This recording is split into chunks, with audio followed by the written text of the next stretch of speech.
Bem-vindo ao podcast Você em Dia Saúde, produzido pela Bion Indústria Farmacêutica, que desenvolve biomedicamentos para pacientes com doenças crônicas no Brasil. A série de podcasts que leva até você temas atuais e relevantes sobre saúde, trazendo médicos e profissionais renomados para tratar desse assunto que é o maior investimento em bem-estar que você pode fazer. E o nosso tema de hoje é terapias-alvo, o quanto avançamos na oncologia. Nós vamos explorar esse tema hoje aqui no podcast Você em Dia Saúde. Eu sou a Marina Machado e junto comigo nessa conversa está o Dr. Selen Asmar, médico oncologista com residência pelo Instituto Nacional do Câncer, o INCA, e mestrado pelo Hospital Sírio-Libanês. Ele atua como coordenador e responsável técnico da Oncologia Unimed Caruaru, CEOC, e sócio fundador da Onco Agreste. Tudo bem, Dr. Selen? Tudo bem, Marina Machado. Muito obrigado, nós estamos muito felizes e gratos pelo convite também da Bion para participar desse podcast. Nós vemos como uma forma leve e descontraída de conversarmos, né? E também falar um pouquinho da nossa opinião sobre um tema tão importante do interesse de milhares de pessoas. E a gente vem aprendendo muito com esses podcasts, viu, doutor? Porque vocês dão cada aula para nós. Então, quem ouve isso aqui, como eu sempre digo, está investindo na saúde. E o tema é de extrema importância. Terapias-alvo em oncologia hoje, ele desperta interesse tanto dos profissionais de saúde, tanto os médicos oncologistas, mas também os demais profissionais que compõem a equipe multidisciplinar, como enfermeiros, farmacêuticos, odontólogos, fisioterapeutas e também assistentes sociais, como também inúmeros pacientes, né, que vão ser elegíveis e podem ter esse benefício de ter sido tratado ou vir a ser tratado com terapia-alvo. E também dos seus familiares, né, que geralmente é algo novo e às vezes a palavra, né, terapia-alvo deixa ainda algo meio neblina, meio nuvem que requer realmente uma explicação pormenorizada. Então, também os familiares dos pacientes, eles desejam entender um pouco mais sobre o tratamento que o seu ente querido vai ser submetido, o seu propósito, os seus efeitos colaterais e também, principalmente, os potenciais de ajuda no combate ao câncer. É isso que a gente vai comentar hoje. Vamos trazer todas essas informações para você, querido ouvinte, querido ouvinte. Aliás, para começar nossa conversa, eu queria comentar que outro dia eu estava lendo um artigo da revista Veja e eu encontrei um trecho que eu vou compartilhar aqui na íntegra com o senhor e com os nossos ouvintes. Então vamos aqui, abre aspas, diz assim o artigo, abre aspas. Todo câncer surge a partir do acúmulo de alterações no material genético, DNA, dando origem a proteínas disfuncionais de uma célula que antes era saudável. Ela começa a se replicar numa velocidade acelerada e vai perdendo a sua identidade e ganhando a capacidade de viajar e parar em outros órgãos, metástases.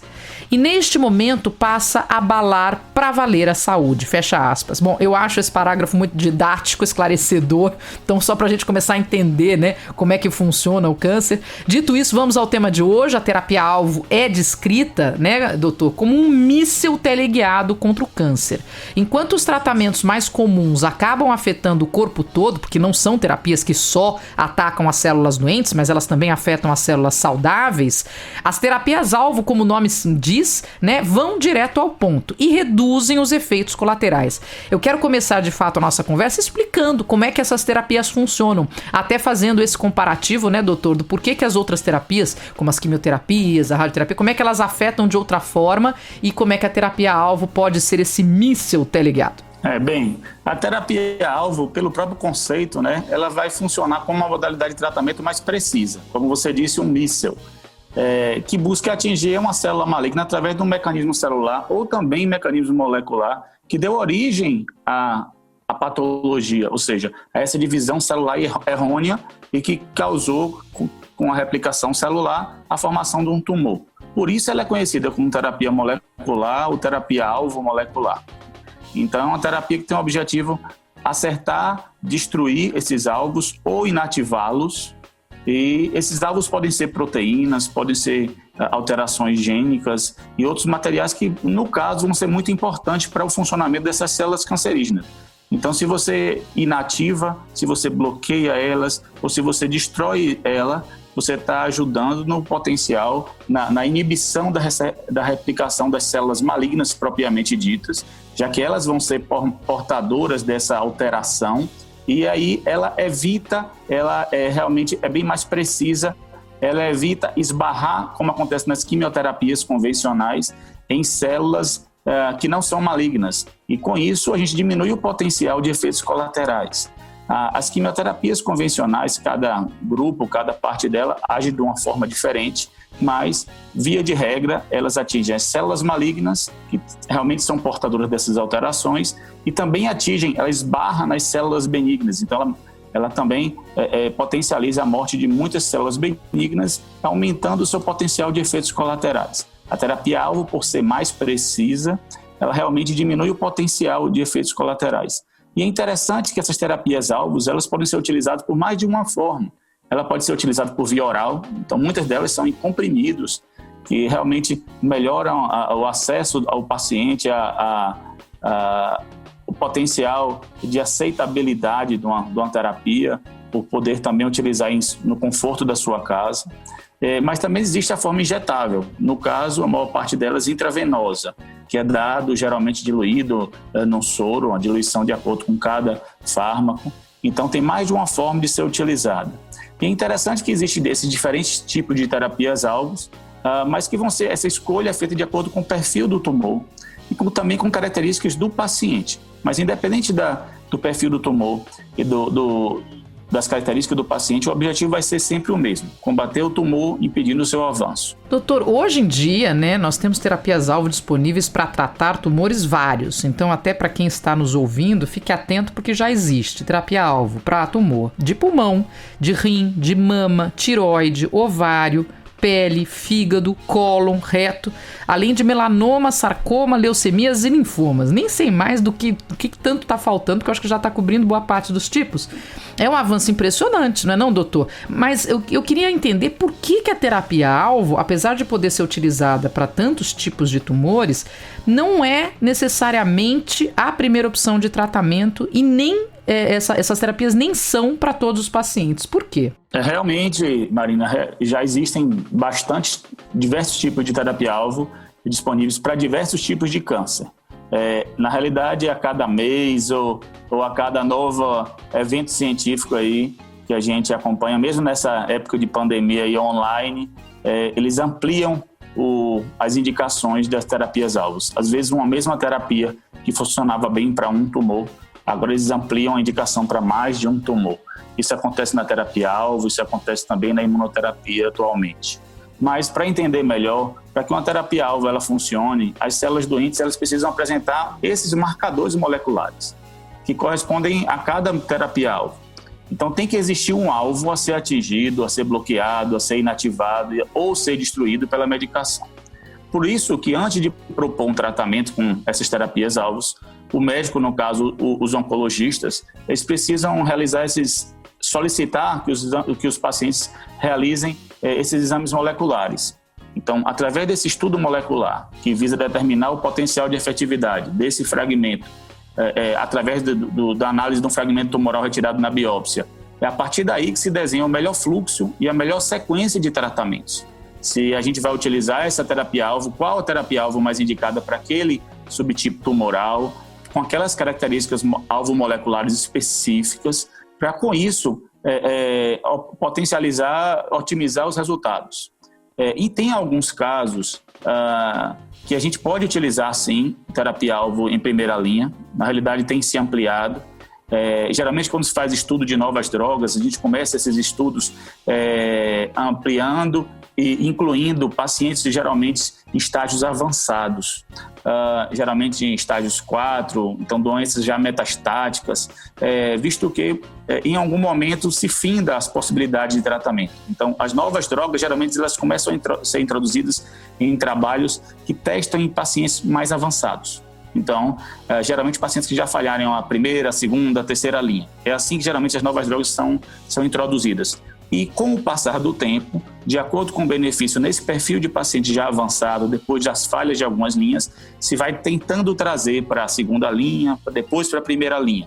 Então, para que ela não substitua de cara uma linha que já tem um efeito comprovado. Mas, com o tempo, a tendência é trazer essas terapias que tenham menor potencial de efeito colateral e que tem também, em muitos dos casos, um potencial de atividade muito bom, trazer para as primeiras linhas. Então, e não deixar nas linhas subsequentes.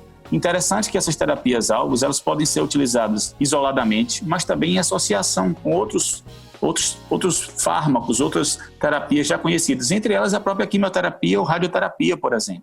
Então, existem muitas terapias-alvos que podem ser utilizadas acompanhando a quimioterapia. Um exemplo, nos linfomas, nas leucemias e também no câncer de mama.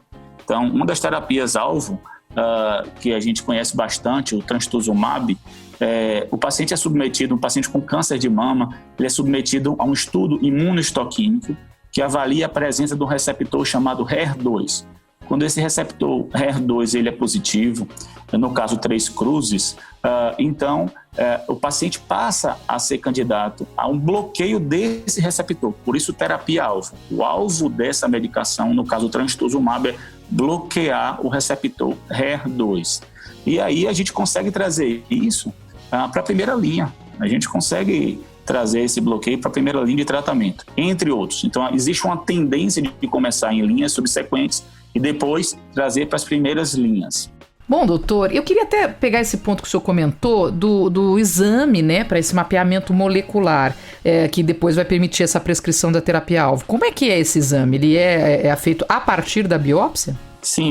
A maior parte desse mapeamento molecular é através de um estudo. Na realidade, se tira um fragmento do tumor que já foi retirado na biópsia e se pesquisa a presença desses biomarcadores. Então, esses biomarcadores, eles fazem um papel tanto de detectar se existem essas alterações no material genético do tumor, como também muitas das vezes servem de biomarcador prognóstico. Ele sugere se vai existir um maior potencial de resposta a um determinado remédio. Um exemplo disso são esse próprio HER2 no câncer de mama, que é avaliado num material genético do fragmento tumoral retirado, se existe a presença ou não. Outros exemplos em tantos outros tumores, no próprio tumor de pulmão, avaliação de PDL1, entre outros. Então, são tratamentos que têm realmente revolucionado o potencial de resposta. Adorei a sua frase, a sua palavra revolucionado, porque eu fico sempre impressionada com os avanços da ciência para atacar os tumores de forma mais eficaz, né? Esses processos, por exemplo, vem levando aí a detecção do DNA das células tumorais, já estamos lá dentro da célula e tal. Agora, essas buscas, essas novas tecnologias, esses estudos, não têm um impacto só no tratamento, mas também no diagnóstico precoce e no monitoramento das recorrências. Nasce aí um novo conjunto de novos testes diagnósticos baseados em diferentes metodologias de sequenciamento. Tem a chamada biópsia líquida. Eu não tinha ouvido falar da biópsia líquida até recentemente, então eu queria entender com o senhor, Dr. Célio, como é que ela funciona. A biópsia líquida é um conceito aí relativamente novo, mas que já vem sido adotado pelos principais centros de tratamento de câncer do Brasil, e realmente é algo que veio para ficar. Não existe a possibilidade de isso retroceder, não. É algo que já faz parte da realidade atual. A biópsia líquida, ao contrário dos marcadores aí que a gente falou, que retira o material do fragmento tumoral, a biópsia líquida ela consiste em retirar amostras do sangue. Então, retira amostras do sangue do paciente para analisar tumores de forma mais rápida e com potencial bem menos invasivo, né? Mas ela veio, mas não veio especificamente para substituir a biópsia de tecido. Eu já ia perguntar exatamente isso, né? Não vai substituir a biópsia de tecido por enquanto. A princípio, ela não substitui a biópsia tradicional. Então, a biópsia tradicional, o que o médico deseja é receber um laudo, por exemplo, depois da análise, que informe se há presença de células cancerosas ou não naquele fragmento da análise analisado, né? Da região analisada. Na biópsia líquida é diferente. Os resultados vão mostrar se existem mutações genéticas que estão presentes na célula cancerógena e que permite, assim, se programar uma melhor sequência e o melhor caminho para tratar o paciente. Um tratamento que a gente chama de tratamento personalizado. Então, realmente, a biópsia líquida é mais uma ferramenta, talvez uma ferramenta que também ajude esse potencial revolucionário das terapias moléculas-alvo, acrescentando, uma ferramenta que veio acrescentar uma robustez na melhor escolha do tratamento. individualizar o tratamento, personalizar o tratamento, já é um presente, não é algo futurista. Então, a biópsia líquida ela veio para embasar essa escolha, para tornar mais rápido, tornar muitas das vezes mais fácil e tornar menos invasivo a escolha do sequenciamento do tratamento.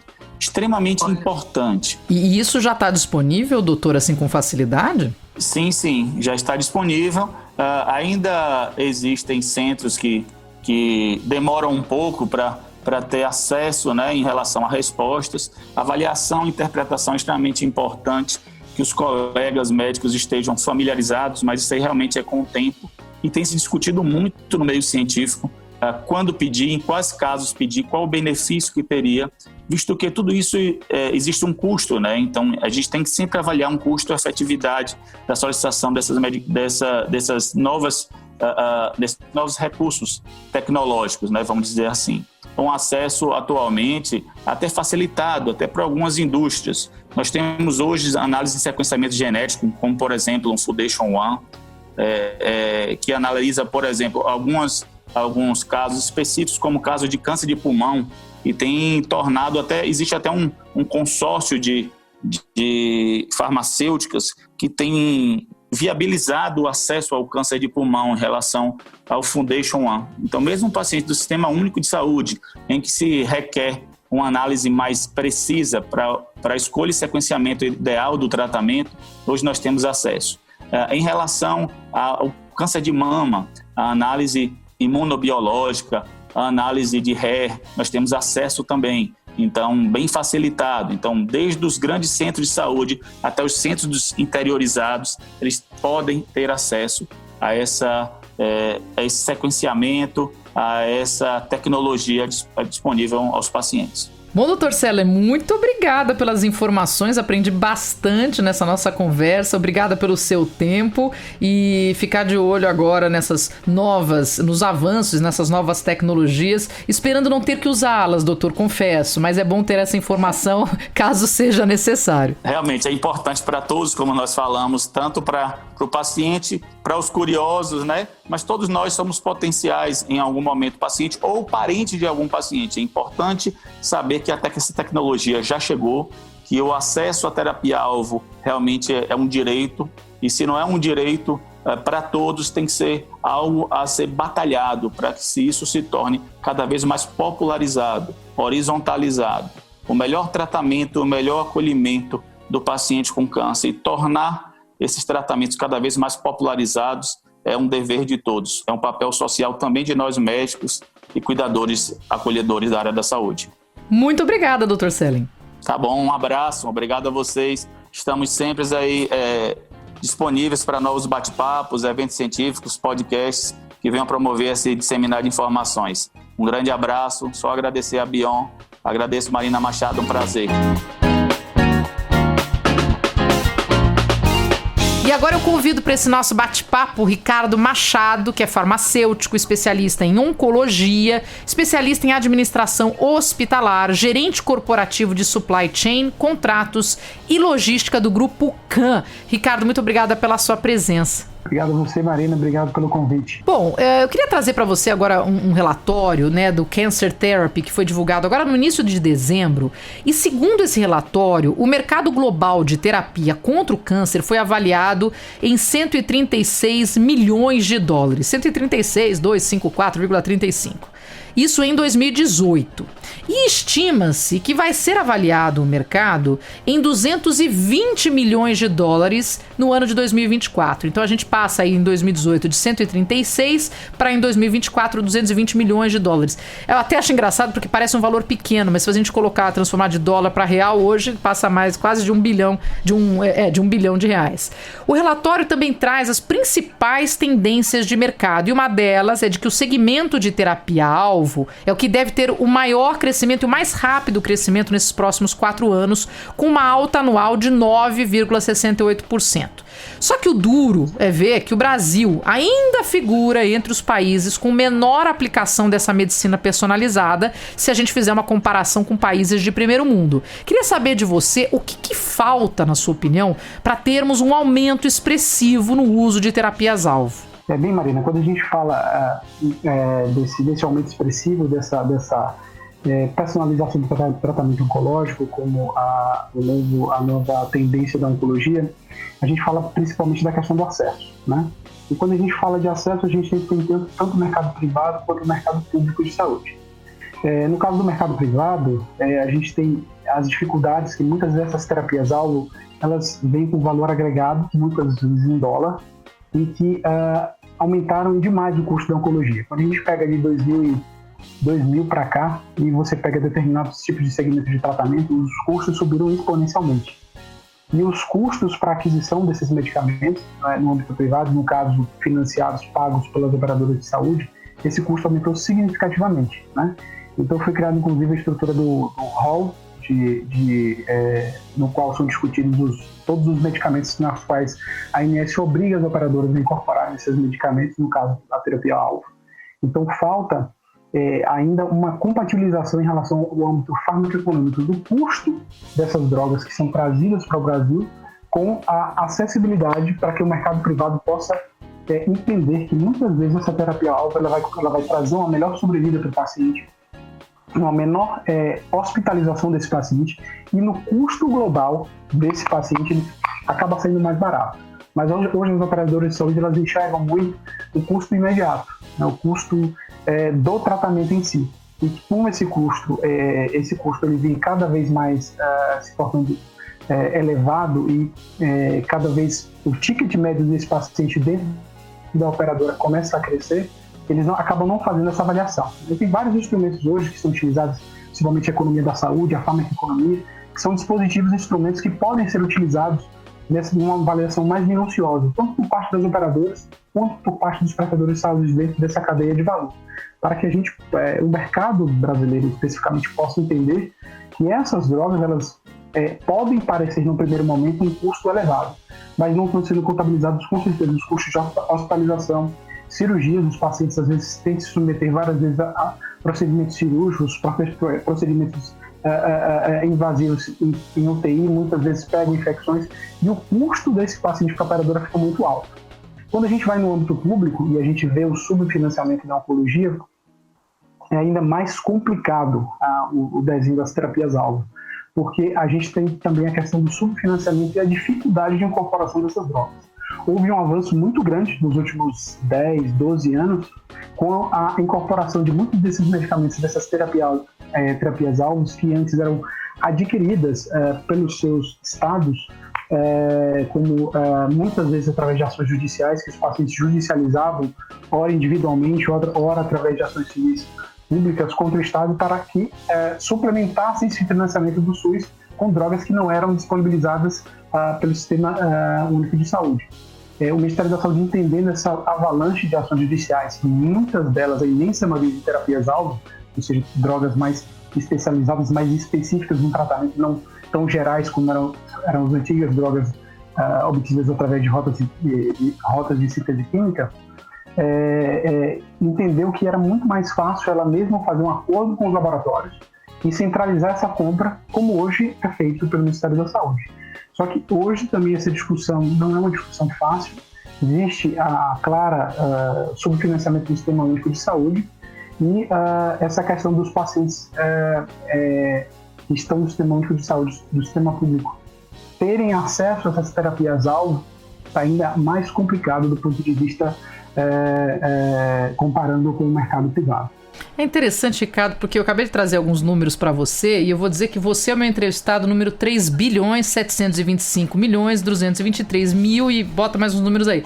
Eu já entrevistei muitos médicos, muitos profissionais da área de saúde, muitos especialistas, e eu acho que em 99% dos casos a gente cai nessa história de que se você prevenir é melhor do que remediar, investir em prevenção é melhor do que investir em tratamento, dar um tratamento que é mais efetivo, mais personalizado, que você não deixa a doença se espalhar, crescer, né? Você consegue reduzir os custos a longo prazo. Você acabou de dizer isso e parece um negócio tão banal, tão fácil, tão simples, e isso efetivamente não entra na cabeça de quem tá com a caneta na mão.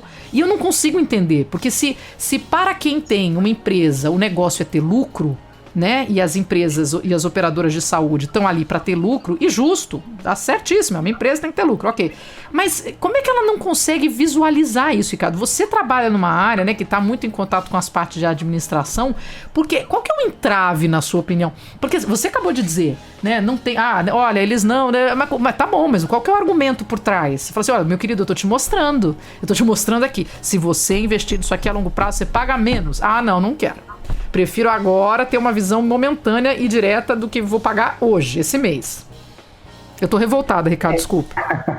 Não, essa revolta, ela, quando a gente começa a entender todo esse processo, essa revolta, ela passa a ser de todos, né, de toda a população. E o que é que acontece? O plano de saúde, as operadoras de saúde, o mercado de saúde como um todo é um mercado diferente, né? Porque quem paga pelo serviço não é quem utiliza, que é efetivamente o paciente. Aí o paciente, ele financia, mas a percepção da qualidade do serviço que é prestado não é dela. E historicamente existe uma relação de desconfiança muito grande entre a operadora de saúde e os prestadores de saúde. Mas assim, chegamos num ponto que esse modelo, inclusive em vários outros países, de fee for service, o que eu estou querendo chamar de fee for service? Ou seja, você paga pelo serviço, ele tem um limitador muito grande a partir do momento que você está incorporando tecnologia. Diferentemente de outros âmbitos, como a indústria, que você incorpora tecnologia para reduzir custo, na saúde isso não funciona. Toda vez que você está incorporando tecnologia, você está aumentando o custo. Porque você envolve pesquisa clínica, você envolve uma série de fatores que acabam incrementando esse custo.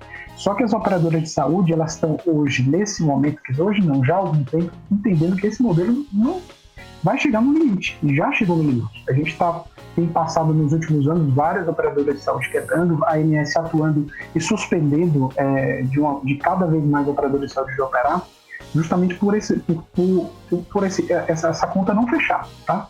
Então, o que elas estão entendendo agora? Existe um modelo que já existe fora do país, que é o Fee for Quality. Já existem ferramentas, como eu citei, a farmacoeconomia, a economia da saúde, que estão trazendo para o Brasil, ou seja, estão trazendo isso, já existe há algum tempo, mas as operadoras de saúde, ainda, principalmente as maiores, ainda estão muito resistentes, muito desconfiadas de utilizar, que é a questão da medicina baseada em valor. Ou seja, a gente mudar de um modelo, fazer essa mudança de conceito. Eu não vou pagar pelo serviço que é prestado. Ou seja, eu tenho uma conta com o paciente que ele utilizou aquele material, aquele medicamento, tem uma conta X, eu pago por ela. Não.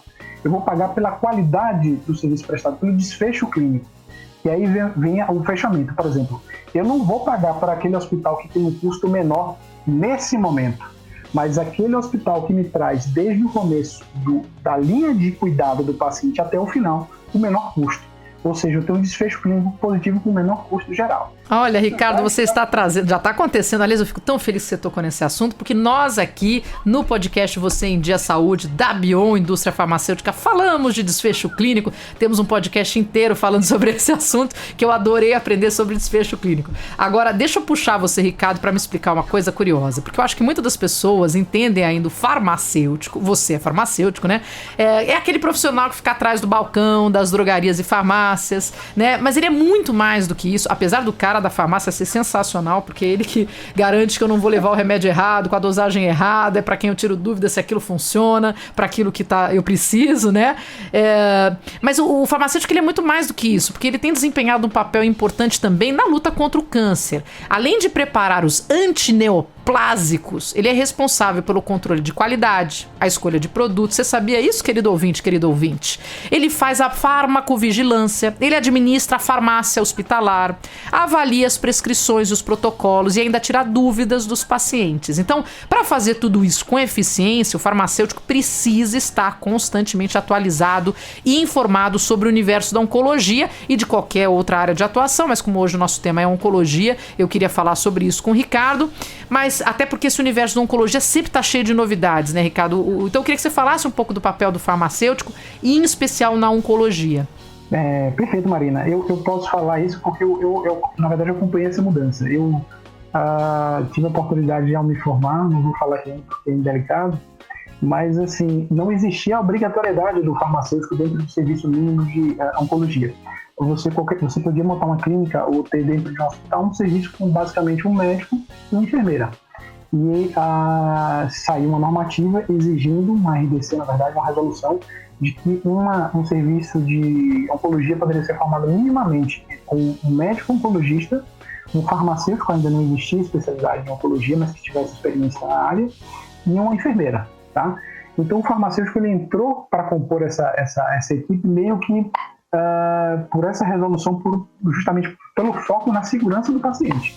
Quando a gente fala de medicamento oncológico, e a gente sabe que todo medicamento ele tem um potencial tóxico, no caso do medicamento oncológico, esse limiar ele é ainda menor. Então, o cuidado para dar a dose certa no momento certo, o farmacêutico entrou para participar desse processo de manipulação e foi integrando a equipe com cada vez mais as suas habilidades, né? A manipulação, como você citou, o armazenamento, a orientação e mais atualmente, mais integrada nessa equipe é a farmácia clínica, tá? Hoje o farmacêutico ele participa da discussão médica, da admissão tanto de novos protocolos como de protocolos já existentes do ponto de vista de orientação e adesão do paciente àquele protocolo. Quando a gente fala especificamente, por exemplo, de terapia-alvo, muitas dessas terapia-alvo são drogas orais. Então, essas drogas orais, a gente passa para um cuidado muito maior, porque a administração desses medicamentos é feita pelo próprio paciente, ou seja, em ambiente domiciliar. Então, existe uma orientação do farmacêutico quanto à guarda desse medicamento, quanto à tomada desse medicamento. No processo de retorno dele, existe uma entrevista, uma avaliação para avaliar os efeitos colaterais de oncologia. Isso é extremamente comum, na verdade esperado, porque muitas vezes o efeito colateral ele é uma amostra de que o tratamento está sendo efetivo, não as reações exacerbadas, mas as reações esperadas. E nessa entrevista, muitas vezes o farmacêutico pega pontos em que o paciente ele não relata para o médico, seja por muitas vezes esquecimento ou tá às vezes preocupado com o andamento da doença, mas no momento que ele é entrevistado pelo farmacêutico, ele passa por essa consulta, existe uma orientação muito, muito ampla do farmacêutico no sentido de entender todos os aspectos, todas as dificuldades, e que já está comprovado cientificamente que essa orientação do farmacêutico ela traz